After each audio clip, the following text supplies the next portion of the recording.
Six let out a cry of agony as her hunger hit her head on, much harder than it usually would have hit her in these cycles.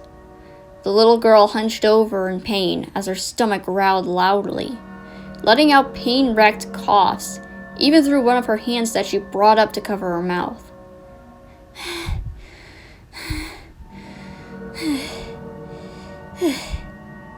Six gasped for breath as her raw throat continued to let out painful coughs, cupping her hand more over her mouth before shutting her trap, and swallowing as much as she could to stop the coughs. Once she got a hold of herself, Six whimpered in painful hunger as she staggered forward through the remaining parts of the guest hall, both her small hands clutching her stomach as it continued to growl loudly with each pain-wrecked step she took. Her journey took her to a small room that she knew very well, having been here several times before in several previous cycles. Six winced with sadness and fear at the mere mention of the cycles, and the one responsible for all this pain and suffering for herself, her friends, and everyone else as much as she didn't want to admit it. But she winced even more when she looked up to spy 3 little gnomes in the room with her, one of them holding up a sausage and looking at her expectantly, expecting her to take it and eat it. No doubt, the same gnome that tried to feed her ever since the first cycle started.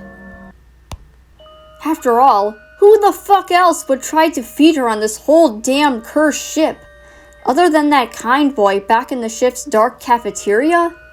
No one else would. No other child aboard the mall would ever help her, as they were more focused on themselves, like she was once before meeting her 2 friends, Mono and Rain, or they were simply far too exhausted to continue through these cycles, like she was slowly starting to become. Losing both her friends to the power of the tower really did a number on Six's heart, and the cracks within it and her mental state got worse with each passing cycle. Maybe that was why she left the other caged children behind in the prison, not just because of survival instincts, but rather because she didn't want to fail in saving them, or end up betraying them like she did with Mono when he needed her the most, when he was dangling over that hole in the tower. Six's body shuddered on its own as those memories shoved themselves to the front of her mind for a few seconds or longer, soon becoming the only thing she could think of till even the pain of her hunger became an afterthought.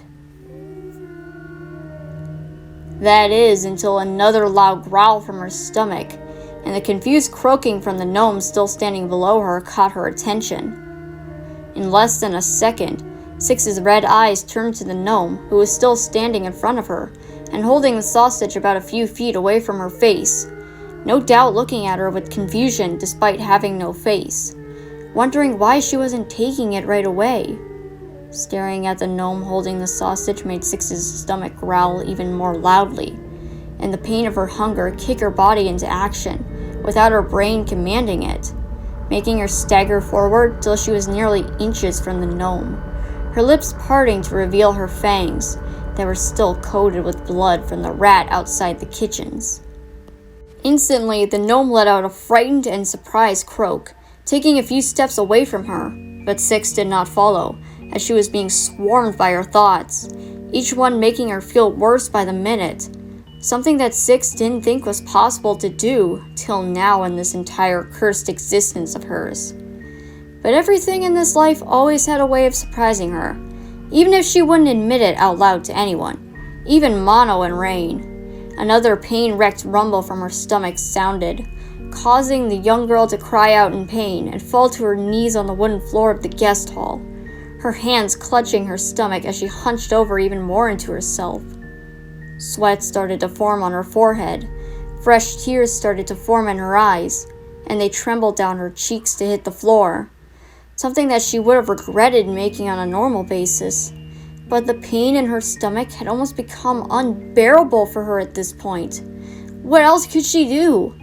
Almost fucking nothing, like she always did at this point.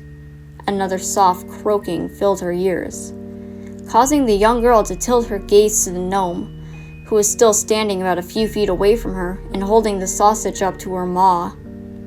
Six stared at the two pieces of meat, her eyes darting from the gnome and the sausage, wondering which one she should take. Her stomach growled even more, and the hunger pain grew with each passing second, encouraging her to make her decision quickly. As her eyes went from the sausage to the gnome, the memories of the previous cycles in the maw replayed in her mind as clearly as she could see her prey. The one where she found out what the meat the guests were eating was really made out of, and what the gnomes were when she took over the maw struck out in her young mind. Six tensed up like she had been frozen solid, feeling the urge to puke all over the floor as the memory of herself devouring the innocent gnome instead of the sausage struck her harder than all the others. However, she didn't have much in her stomach at the moment, and even if she did, it would have already been on the floor or an unfortunate guest if they had grabbed her, so nothing came out. But that didn't stop her face from turning green with sickness. As her brain threw unwanted images at her, she had vanished to the darkest pits of her mind. The young girl let out a soft, sick groan as she rested a hand against her head, continuing to stare at the gnome and rethinking her life choices up to this moment right here and now. On one hand, devouring either the gnome or the sausage would make her the same monster both the guests and lady were. Gluttonous monsters would devour anything that they could get their greedy hands on, including the children aboard. Six had seen the behavior of the guests on her journey through the maw, and it had done nothing but leave a nasty feeling and taste in her chest, mouth, and stomach, especially taking into account what the meat was actually made out of. That was why she ate the gnome the first time around, instead of the sausage. She didn't want to be a cannibal like them.